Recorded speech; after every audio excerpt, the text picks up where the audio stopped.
Hello, everybody. This is Here Comes the Spider-Cast number 14, the podcast that reviews all the Spidey comics from the 1980s. I am your co-host, Mike L., and as always, I'm joined by... Josh Mervell, and today we are going to be looking at Spider-Man comics from August of 1981. We're going to start off with Amazing Spider-Man 219, then we're going to move to Marvel Team Up 108, and then move on to Peter Parker Spectacular Spider-Man number 57. Did you mention the annual? Oh, I didn't actually. We do Marvel also... Team Up Annual number 4, yes. That one Right. snuck up on us. Yeah. Yeah. So, I guess we'll start off with Amazing Spider-Man. Surprisingly, Unfortunately. I quite enjoyed all of the comics this week. Okay. There's some things I liked about Amazing, like surprisingly, but yeah, tell me what you liked. Like, want to briefly describe the plot to this one? Sure. So So this is another Denny O'Neil Spider-Man comic, and he's been notoriously bad at writing Spider-Man. I think that this might be his best story so far. Maybe that's why I enjoyed it. I was just expecting to hate this comic like I've hated all of his other Spideys so far. So maybe that's why I enjoyed this one so much. It's not anything spectacular, but Peter Parker breaks into Riker Island trying to investigate a bunch of breakouts that have been happening, and he gets caught and arrested and put on trial. So to show that he's innocent, he goes around as Spider-Man trying to find the camera that was stolen from him that has evidence that he was investigating other people breaking out and he's not responsible. Sigh. Anyway, yeah. Yeah. So I think it starts off really stupid. Like he says that he has to break into Riker's Island. He has to break into this prison as Peter Parker because Spider-Man would draw too much attention and all of the people inside would try to beat him up. So Peter Parker has an excuse to, go to the island, right? He has an alibi for being there, but he still broke in. Okay, let's just start with this premise before we go any further. I really... There's so many ways that Denny O'Neil could have written this intro better. Yeah. For example, what if Peter Parker was just sent on assignment to this prison, and then while he was on assignment, he coincidentally witnessed the Grey Gargoyle and this other guy breaking out. The fact that he goes in looking for trouble, and then the moment he peeks his head and he sees it, to me, this is like stillborn. I agree. No, you're completely right. It's such a weird way for it to start off, and such like a backwards reason for Parker to be there. Right. Yeah, he really is just kind of looking for trouble at this point. Yeah. Like there's no reason he should be there. No, and also there's some pretty bad dialogue as usual, but I wanted to point out one just because it kind of stood out to me. So as Peter is sort of breaking in, the Grey Gargoyle and this other guy, who's the guy in the white? What's his? I don't remember. Jonas Harrow, and then a third guy. Okay, so they're kind of like escaping. Then what happens is, so they're running through the hallway, and then it cuts to these two cops, and it says. In an adjoining corridor, you hear something, Harry? Yeah, running footsteps. And since there ain't races scheduled, come on. What? Okay, let's just leave the art exactly as it is. Why did you have to add in that line about, and since there ain't races scheduled? What does that even mean? Why did you have to add in that complication, that exposition? Yeah, it's like, no, you don't. Strange. You don't need to explain why they're in a rush. We already know they're in a rush because there's commotion and they're freaking prison guards. You know what I mean? It's just one of those unnecessary, complicated. In fact, you could have cut out the dialogue and it would have been better than that. Yeah. Anyway, it just really irked me because it's such a simple thing. It's like, how bad can you F it up? Anyway. There's probably tons of examples of that in here, but that one just really stood out to me. Oh my God, no, there's more. Flip. Okay, sorry, that was on page digital 6. Go to page 7. Okay. Okay. I absolutely should I destroy it? Not until I got. Oh God! So now what happens is okay. So the guy comes into this guard comes in and he goes, "Here's the camera we took off that kid we found in H quarter, sir." But Warden says, "I'll take care of it, Mike." And then in his thoughts, there could be evidence in this that would end my career and perhaps a good deal more. Should I destroy it? Nah, not until I've got some. Not until I've given it some thought. I'm late. Puts it on his frickin' desk. I better run. The camera will be safe until I return. Guess what? 2 seconds later, a custodian comes in and steals the camera. This is idiotic. Yeah. This is like high school level writing garbage. Anyway, I'm just really getting fed up with Denny O'Neil. Yeah. I think in the last half, it gets much better. Okay. I do kind of like the stuff with Daredevil being his attorney. That's cool. Yeah. It's a really good reason to bring him in, and it fits into the story. Unlike last week when we were reading Marvel Team Up, and I think actually Spectacular Spider-Man, Daredevil was in 2 Spider-Man comics, and for no reason. Like he just was there to show off. Like, hey, remember Daredevil? Wink, wink. Sure. You know, like look at what we got. It really felt like there's a real reason for him to be there. I also really like that Peter Parker has to kind of do some problem solving to get him out of trouble with going back to the island, and there's a callback to his old faded suit that he had that he threw out and made a new one. Love that.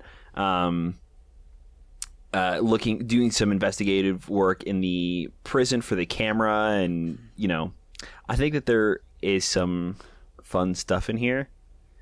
Well, okay, there's a couple more things that really irked me. Okay, bottom of page digital 10. Okay.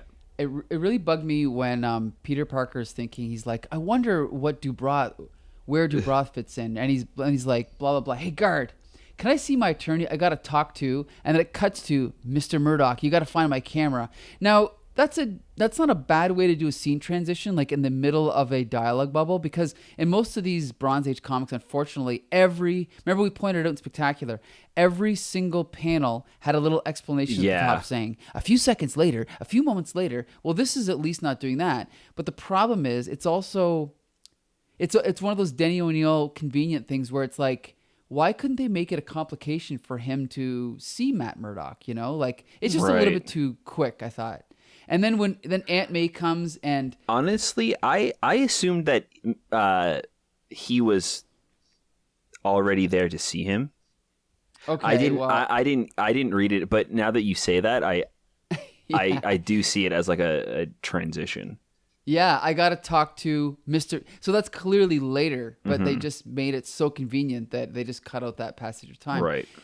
Then in the next scene, or a couple scenes later, guess what? Peter Parker's bail is $50,000, and somehow Aunt May and all the people at the nursing home managed to scrape those pennies together. First of all, 50,000 American dollars in 1981. Are you kidding me? That's outrageous. Where would they get that money from? But anyway, okay, so they get it. And then it's also funny how he just gives her a quick hug and then she's off on her way. But anyway, I thought that was funny. Yeah. So anyway, back to the story. So go ahead. No, I was gonna say, that I really don't understand his neighbor, Mr. Pincus. Yeah, like Lonesome Pincus. What about his dialogue? I got what the musicians call a quote gig tomorrow night at what the musicians call a quote joint in Brooklyn. Who the hell is? It's funny, too, because I know that Denny O'Neil was kind of a hippie, so I don't know where the hell he's getting this dialogue from. Like, he should be a little bit more street smart than that, But anyway. Oof, yeah, it's... I really don't like this guy. I don't know what it is. I think it's just because he's in here randomly. Like, there's no point to all of this. Right. And it's just bugging me at this point. Mm-hmm. I do like you said, I like the fact that he gets his faded out costume, because that's a little bit of continuity. It's kind of funny, right? Like, and it comes logically out of the story because he left his costume there before, so he has to have another one. So that's cool. I don't mind that. But then going back to the prison, and then the warden is worried because he doesn't have the camera, and I don't know. It's just, I don't know. I just don't like any of this stuff. Right. You know, and then basically, sorry, go ahead. Maybe I think I enjoyed it so much because Peter Parker wasn't a jerk, and it felt like Peter Parker still. Yeah. Like maybe just reading it expecting to not read a Spider-Man comic, like maybe that influenced me somehow. Because now that you're talking about it, there is a lot of stuff that doesn't work. But yeah, I mean, and then we have the final 5 pages is a fight scene between Peter Parker, whatever his name is, Harrow, and Grey Gargoyle. 5 pages of that. Talk about an abrupt ending too. Yep, the classic Denny O'Neil abrupt ending. I bet you we're not going to hear anything about the Peter Parker being on trial in the next issue either. No. So basically, or Spider-Man defeats Grey Gargoyle, and then the Jonas Harrow guy takes the camera and smashes it against the wall, and then Spider-Man is like, "Oh no, I was so busy clowning around, so busy with the Gargoyle, I forgot Harrow, and the reason I came. Now there's no way I can prove I wasn't involved with those prison breaks. But guess what, folks? In the space of one panel." This guy comes out of the out of the crowd. Is like, "Did he mention film? I'm Smitty. That was my story. You lunatics just trash. There was no film in that camera. I took it out to have it developed to get pictures of my grandson. Here it is, Mister. You have just saved Peter Parker's freedom, and he's very grateful." The end. Actually, it just says end. Denny O'Neil couldn't even put in the effort to write the. Oh, yeah, terrible. I don't know. I enjoyed this one a lot more than any of the other Denny O'Neil stories, I think, thus far. Again, John Romita Jr. has some fantastic art in this issue. In fact, it's not, it's funny. It's not even John Romita Jr. It's Luke McDonnell. Oh, really? Yeah. It's inked by Jim Mooney, but it's drawn by Luke McDonnell. Who, I didn't even notice. I didn't even, good, I don't even think I read it. I just assumed that it was him again.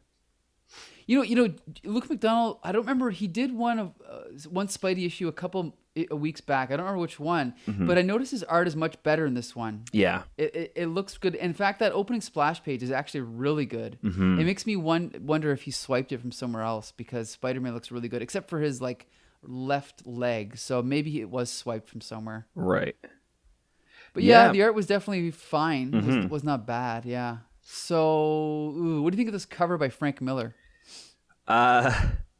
It's interesting. Yeah, it's a great idea, but Spider-Man's face, Peter Parker's face, is just too grotesque. Yeah, maybe maybe that's what they were going for. Like, they wanted it to be eye-grabbing, oh, Peter Parker went crazy, he's a criminal now. But that doesn't happen in the issue, so it's just kind of fake. You know what I mean? Sure. It's just, I don't know. Yeah. False advertising, I guess. But do you recommend this issue? Just like any of the other Denny O'Neil stories, I don't think I would. No. Yeah. No. Yeah. I mean, it's sort of enjoyable because it has the classic Silver Age art, but it's not a good story, I don't think. No. So, on that note, we will move on to, want to do the annual first? Yeah, sure. Okay, Marvel Team Up Annual number 4, featuring Moon Knight, Iron Fist, Power Man, and Daredevil. Yeah. And this one is drawn once again by Herb Trimpe and Mike Esposito. So the art, I got a lot to say about the art, but it's actually written by Frank Miller, who has drawn a couple of the annuals, but this is the first one he's written for, at least for Spider-Man. So yeah, I actually thought the story was pretty good. Yeah. What did you think? I was surprised how much I liked this story. We've seen a couple of team ups now with Iron Fist and Power Man.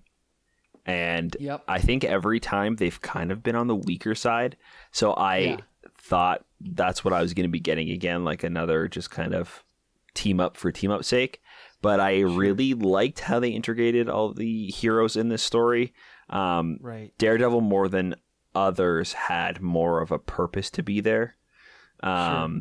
I think that Kilgrave, Purple Man, is a very great villain. Having him paired with Kingpin was really fantastic. The art is very weird at times. Like, my goodness, there's there is some rough stuff in here. Let's let's save the art for a little bit later. Let's talk about the story first. So the first thing I noticed about the story, as far as Kilgrave, is I had heard about the Purple Man my whole life. I never knew anything about him. And then, of course, I saw Jessica Jones season 1 with David Tennant as Kilgrave. And one of the, arguably the best villain in the Marvel Cinematic Universe. Yeah, he's you can count that, very right? good, yeah.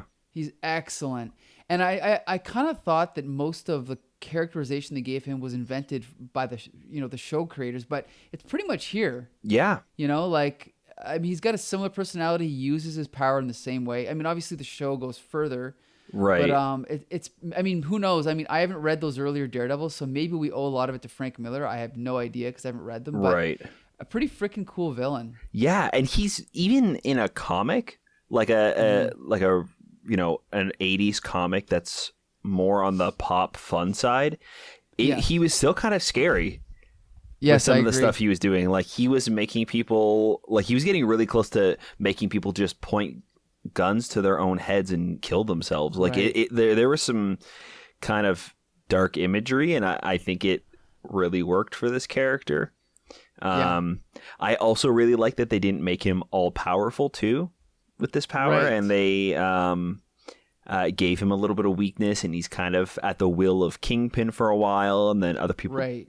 Figure out how to best him. And yeah, there's some really great stuff in here. That's the thing is that okay, so yeah, you're right. So Kingpin is able to resist his will, and then I believe and then Moon Knight comes in later, and he's able to figure out that if he puts earplugs in, that he can resist his suggestions. So basically, I mean, let's be clear. This is Frank Miller. At this point, he was a great writer, and the story fits together. The characters fit together. They all have a clear purpose. Mm-hmm. It's not one of these forced team ups like we're used to seeing in Marvel Team Up.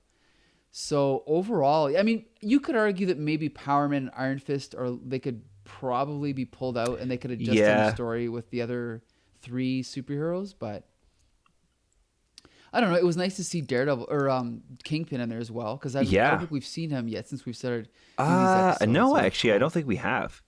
No, so that was obviously Frank Miller brought him, because some people don't know, but Kingpin was originally a Spider-Man villain, and then I believe it was Frank Miller that sort of took him for Daredevil. So it's nice to see him back in Spider-Man here. So yeah, I mean, as far as the story, sorry, go ahead. I was gonna say, I think for the story, what I really liked too was that when a lot of times in these comics we see things just happen without having a purpose, right. Especially when there are a lot of characters thrown in. Sure. But having Power Man and Iron Fist, I think what maybe might have been a little unneeded, but still connected to the story in the end. With earlier on, you see Daredevil use a pail of water to kind of restart everybody's minds after they've been taken over by Kilgrave. And then later on, I believe it happens again. And then for the third time, Power Man and Iron Fist work together to take down the water tower that splashes and wakes up the entire mob of people, which I thought was really creative. And having them reference the movie that they were going to see when they were introduced, when they were first introduced in this comic, and having that kind of play into their role in the comic, I thought was really great. Daredevil having experience with Purple Man and Kingpin is fantastic. Moon Knight, I think, was maybe one character that felt unneeded and kind of extra in the story. Okay. He didn't feel as tied in for me, but I also wasn't put off by him being there. I thought that he was still fine and was fun to read. Right. Well, see, either way, I guess you could say that either Moon Knight or Power Man Iron Fist could have been pulled out. For sure. There's probably one too many. But yeah, overall, definitely a good story. Obviously, like we were saying, Frank Miller, he was kind of in the middle of his famous Daredevil run right at this point. So I think he did a few issues of Spider-Man and then Daredevil, and I think that was it for Marvel, but I could be wrong. I don't know. Before he went to DC with Ronin and then Dark Knight and Batman Year One and all that. But anyway, okay, so now that we've got the story out of the way, which we both enjoyed, let's talk about this art, Herb Trimpe and Mike Esposito. Okay, so again, Herb Trimpe, old-time Marvel artist. He had a long run in Hulk. We all love him. But there are some wonky images in this comic. There sure is. The one I want to point out, I actually posted this on the Back Issue Magazine Facebook page. And got a lot of laughs. Okay, so digital page 13, which is original page 32. Right. Oh my God. Like, I get the idea, but Spider-Man, first of all, okay, so we've got a shot of Spider-Man, like looking over Spider-Man's shoulder as Power Man and Iron Fist run away. Spider-Man's head looks like a freaking Macy's parade balloon. It does. That's a really perfect way to put it. Yeah.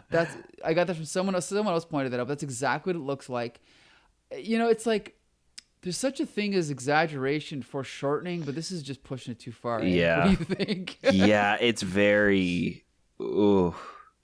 It's rough. It's rough, yeah. And even Iron Fist running it in the background is weird, and... Yeah, there's just a lot that doesn't work. I mean, Spider-Man's head is just a circle. Yeah. Like, it's not even shaped like Spider-Man's head is. It's just, I don't know. There's clearly no way a human face is underneath that mask, right? There's no jaw. There's no discernible jaw, right? Yeah, it's... like, basically, again, I love Herb Trimpe, but he's clearly way more focused on the storytelling than making anyone look halfway pretty. Like, even his rendition of the Kingpin is so exaggerated. Like, there's one shot, I gotta find it, where he's sitting behind the desk. Oh, I gotta find it. But he just looks like outrageously out of proportion. Right. You know? I can't find it right now, but when I find it, it just looks ridiculous. I mean, but again, it's almost like, it's kind of like how I feel about Carmine Infantino. It's like, yes, it is exaggerated, but to be honest, I'd rather look at this than a lot of modern sort of Photoshop, for sure, photorealistic art. You know, at least it looks like a comic book. And I think that there's also times where it looks really good. Like, there's a splash page in the middle of the comic with Power Man punching through the wall. Okay. I really like it. It's original page 26. Yes, that is a good shot. It's really good. The proportions are great. The structure, the pose. Like, I think it's a really great splash page. And it's such a fun moment too. They're kind of backed in a corner and Power Man just kind of busts through the wall and they run away. So it's so weird. He has stuff that really works, and then there's other times where it feels like it was just rushed and just kind of done without any thought. Yes. Okay, I found... Okay, so original 37, digital 38, the bottom. Take a look at the Kingpin there behind that desk. Let's see. Oh, yeah. He just looks like Humpty Dumpty. Right, right? Yeah. It's like a really, really like strange camera angle. Right. Like it's like it's almost like he's laying back. Like we're looking... We should be looking straight on, but we're looking from the bottom. Right. Like looking up like a worm's eye view.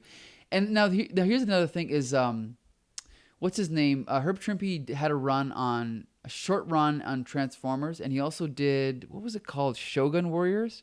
So I think he was they used him on a lot of stuff with robots and monsters like Godzilla, just because his wacky proportions, I think, were hidden better when they were used on monsters, so no one minded as much. But again, I enjoy it, but it's kind of ridiculous. Yeah. And no, I agree. I think I said this last week or maybe before on the podcast, but I think his art works when it does and then does not when it doesn't. Like that's the best way to describe it. He's really good when it's a good panel, and he's really bad when it's a bad panel. Good point. There's really no in between. Yep. All right. So I still recommend it though. I think it's a good story. Yeah. You know. So yeah, I do recommend this comic. Yeah. There really the few times where the art is rough is not, anything to not recommend for me. I think that the story is very good. There is still some really fun art. The villains are fantastic. There's purpose for the characters to be in the story, not just characters thrown in to be like, look at all these fun characters, read the comic. So, yeah, I definitely recommend this one. All right, so that wraps up Team Up Annual number 4. Now we're going to go to Marvel Team Up number 108, featuring Spider-Man and Paladin. Is it pronounced Paladin? Yeah, I guess right? Paladin. Paladin. And once again, we have art by Herb Trimpe and Mike Esposito. Right. This guy was busy, okay? Maybe that's why it's so rough. He spent a lot of time on the pages he wanted to, and then at the end he's like, oh man, I got to meet my deadline. Could be. And then just kind of rushed it along, but hey, at least back in those days, people actually could hit their deadlines, right? Right. Unlike today. So there's one page in particular in this this issue that is so awful. Okay. It's on digital page 15, and there's 2 panels in particular where Spider-Man looks. I don't understand what's going on in the panels. Oh. Right in the middle, you have Spider-Man crawling down a wall, and he looks like some sort of monster. Like he's doing this weird crab walk down this wall, but his legs and arms are parallel to each other, and they're like it's like a weird crab. He looks like a Boston Dynamics robot dog. Yes. Like it's so wrong. And then right underneath that, he's swinging down or like dropping down on a web, and he's in that classic upside down pose with his feet together. It looks like his head is on backwards. But his head is backwards, and then his feet are just dangling there, and maybe his hands are like, I don't understand. Are his hands supposed to be behind his back? This is a classic case of, let's hit my deadline and hope no one notices that this does not make any anatomical sense. I literally do not understand what's happening. Yeah. Like, it is such a strange pose. Everything on him is broken. You know what? Funny. What actually stood out to me about that panel is that it's kind of a tangent line, the way that Peter Parker or Spider-Man's shoulder touches Paladin's helmet. Yeah, and there's so much space above. Right. It's not even a good composition. Like, they should have photoshopped. Well, they didn't have it back then, but cut and pasted Spider-Man, just moved him up. Right. Like, just really badly done. Well, yeah, before the cleanup, right? Because they would do that often. The panels would be separate, and then they would lay it out and then do a cleanup of it, correct? Well, what do you mean exactly? Like they would have the panels on separate pieces of paper, and they would figure out. No. No? The only time that ever happened that I even recall was in the early days of Action Comics, where the Action Comics was created as a daily strip, and then once they realized it would be in a comic book, they sort of cut it up and moved it around to different spaces. But okay. Whenever in Marvel or DC Comics, they would compose the page as a page, like especially guys like Kirby and people like that. Okay. They would absolutely plan out exactly. That's why when you look, especially like a classic artist like Herb Trimpe, if you look at like a good page, the panels all have flow to each other, right? They sort of, your eye is drawn through them. Right. So yeah, they're always planning out like where they are ahead of time. But it's actually this panel that we're talking about right now is so bad. I am tempted to think, because sometimes these guys had assistants.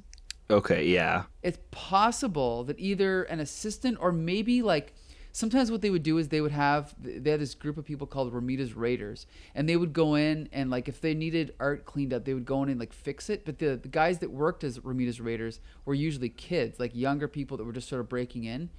So maybe that panel is an example of a young person just going in and fixing something. Maybe. I don't know what could have been wrong, but yeah, it just looks terrible. Yeah, it's Hard to look at.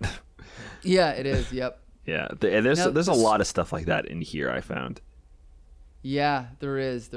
Ew. I mean, and it's the same art team as the annual that we just read. So yeah, it's basically comparable to that. The story is by David Michelinie, who, as we've covered him before, and like I said, he'll be eventually take over Amazing Spider-Man along with Todd McFarlane when he joins the book as penciler. I thought the writing was pretty good. I mean, it wasn't particularly memorable, but it's definitely, like, again, it felt like Spider-Man to me. Peter Parker's voice felt accurate to me, so it wasn't terrible. I like the fact that Paladin, at first, you think he's kind of a bad guy, and then Peter realizes, oops, we're actually kind of working on the same side. So that was cool. Yeah. What'd you think?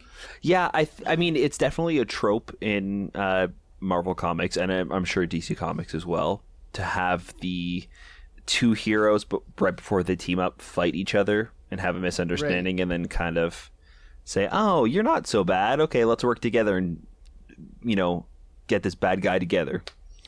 So I didn't love it, and I didn't hate it. I think that this one was done well. At least it wasn't so like.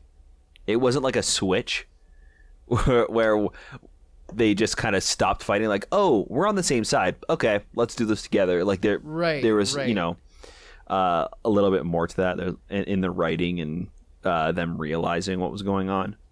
Right. Yeah, I think that the story was pretty good. I like the idea of this character coming back and taking over another character, and it's kind of a mystery of what's going on, where this person is going, and like Jonah's wife or girlfriend being kidnapped. So yeah, I thought that this one was a pretty interesting story. It's also unusual for a Marvel team up, but it actually ends on a cliffhanger. Right. So they set up a cameo appearance with Dazzler, and they set up the fact that she's going to be starring in the next issue. So that's pretty cool. Yeah. I've never read that issue, and I'm a big Dazzler fan. So, and it's really cool to see the team ups being hinted and kind of woven into the story as well. Right. Because I mean, we haven't read any that are connected. The story where the stories are connected yet on the podcast, but having Spidey just run into them every episode from start to finish of the issue is always kind of weird. I think maybe that's where some of the maybe that's why they sometimes feel disjointed and feel like they're not a Spider-Man comic, because they're trying to introduce a new character to the audience and Spider-Man and introduce him into the story and weave him in, where Dazzler, they can kind of do this, 2-panel introduction of her in the issue beforehand. That way, hopefully in the next one, they can kind of just weave her into the story, and she's just kind of part of it already. Yeah, and I mean, I'm assuming David Michelinie writes the next issue, that he's sort of setting things up as he goes. Right. Of course, I just checked. It's not him. But anyway. But obviously, they've got a master plan, which is always good. Yeah. Right? So that's cool. So yeah, again, kind of an average issue of Marvel Team Up. I recommend it. It's a decent Spider-Man story. What do you think? Yeah, I liked it. I'm just realizing now I mixed up this story with the Spectacular story. Oh. Because I was talking about Jameson's but his girlfriend, and I went along with it, but I was like, I just realized I tried to find it. I'm like, wait a minute, that's not in this one, but I just went along with it. Oops. Yeah, I should have looked through the issue as I was talking about it, because I was looking at the cover and the first splash page, and I didn't keep scrolling, but I should start reading these maybe closer to recording. Because I usually read them like right after we record. I'll try to read them right after we record the episode, so it's like a week in between reading them and talking about them. So I think maybe I'm gonna start reading them a little closer too. No, I actually I used to do that, but now I purposely wait until like a couple days before. Yeah. Just to be safe. Yeah. But anyway, okay. So I recommend it. What do you think? Yeah, it was pretty good. Even though it's not the story I was remembering, this one was still pretty fun.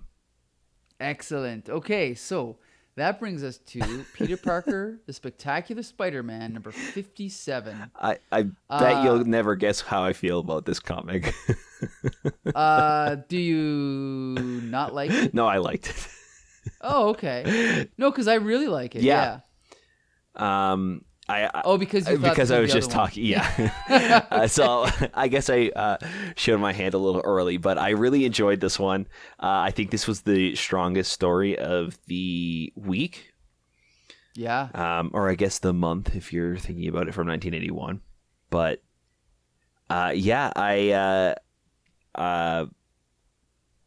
Will-O-the-Wisp, I believe the character's name was. Yeah. I like that they brought him back in this like particle form, and he's kind of following Spider-Man around for a little bit at the beginning, and then he ends up inhabiting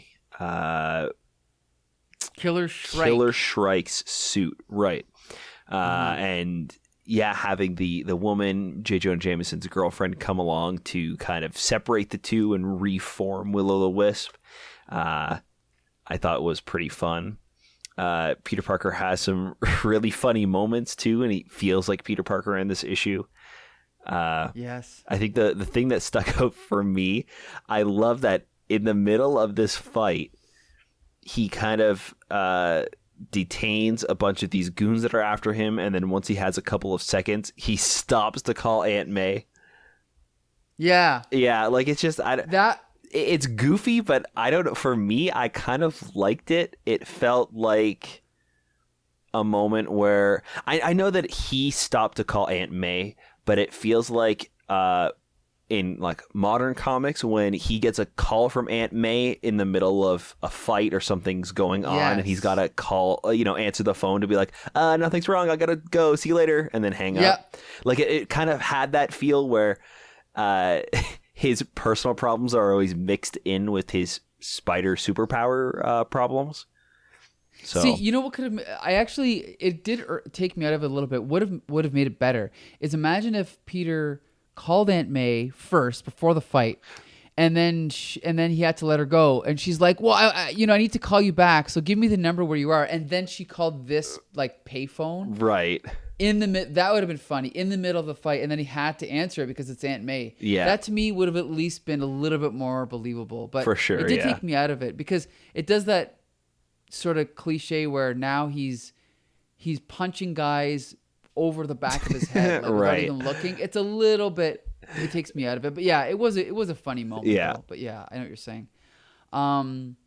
Also, I was kind of disappointed by, remember last issue how it ended with Aunt May being really angry at Peter Parker? Yeah, they kind of just whatevered at the beginning. That's weak because if you're gonna set up something like that, you got to have a payoff, and they didn't. They really just dropped the ball on that, so that pissed me off. If you're gonna, if you wanted to kind of drop that story, why don't, instead of having Aunt May say, "Oh, I'm so sorry about that," why didn't you have Peter like bring her flowers to be like, "Again, I'm so sorry, Aunt May," and like give her flowers? Because Aunt May is never the character to like hold grudges and to hold that over Peter. So showing that he did this kind of gesture to say sorry and spent some time with her would have been enough for Aunt May to forgive him. And it would have been solved right at the beginning. And then that could have been another good excuse for him to call Aunt May later on. Well, yeah, like keep talking to her throughout the comic to show that he's trying to make up the fact that he keeps ditching her and is trying to give her more attention. Right. I don't know. Yeah. So it's a decent idea, but it could have been done better. Yeah.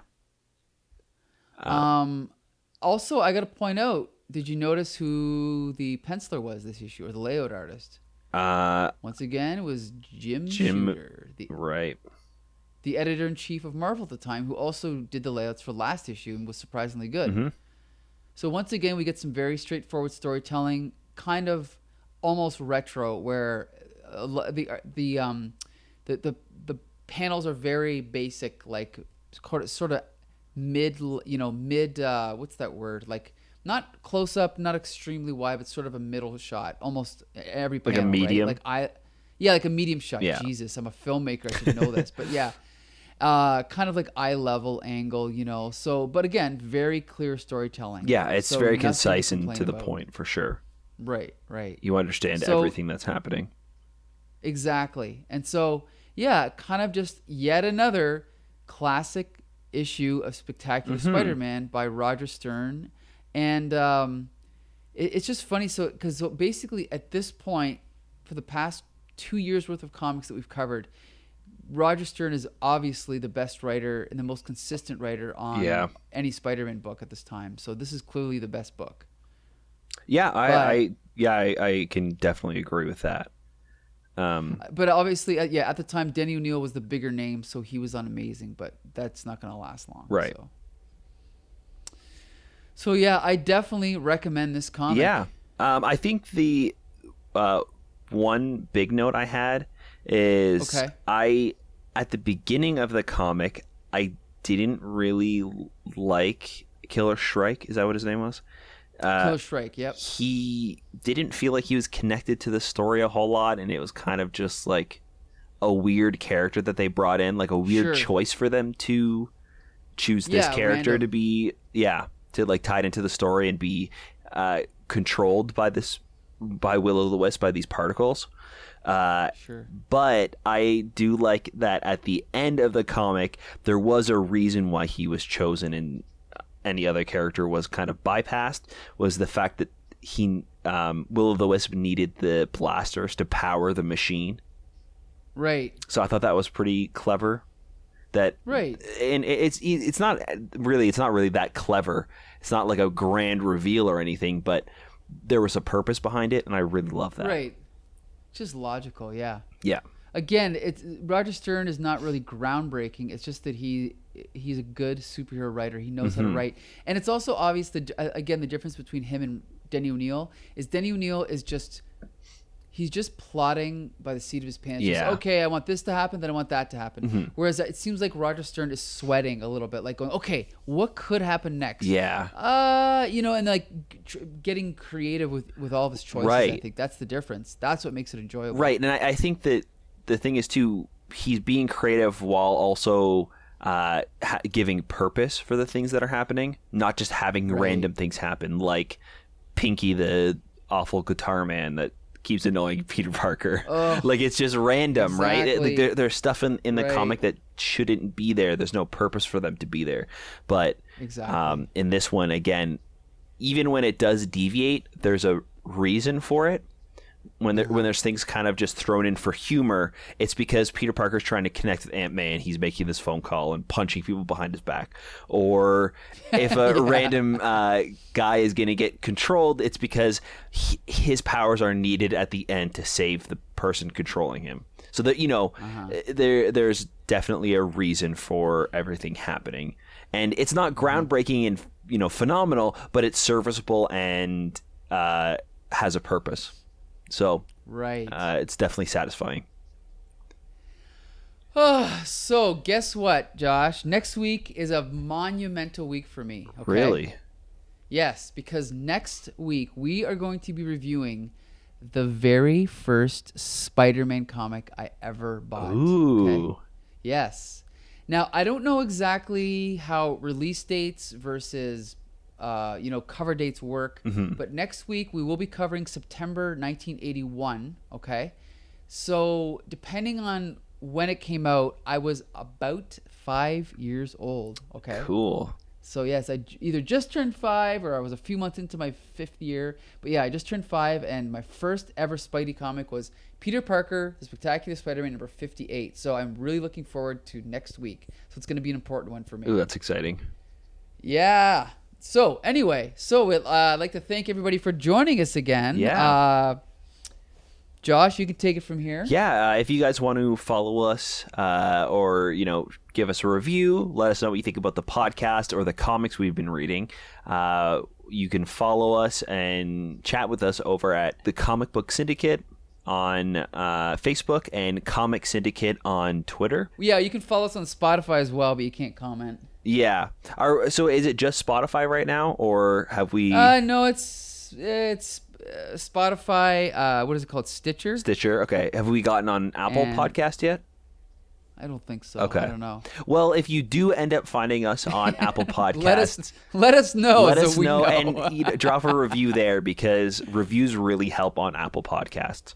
The better the review, the higher we are on the charts, and easier it is for other people to find us. So, well, the good news is this week, for the first time in 13 or 14 weeks, we finally had some comments on YouTube. All right. So let me tell you, yeah, we're almost at the big time. So right. Yeah, I guess I should be mentioning that each week. We are also on YouTube at the Comic Book Syndicate. Both the podcast is on there and a bunch of other stuff like movie reviews, issue reviews, interviews, everything pretty much comic related is on there. So you got it. Okay, so that is it. So yeah, please join us next week where Josh and I will review the first Spidey comic I ever bought, as well as 2 other ones. So until next week, this has been Here Comes the Spider-Cat. All right, see you next week.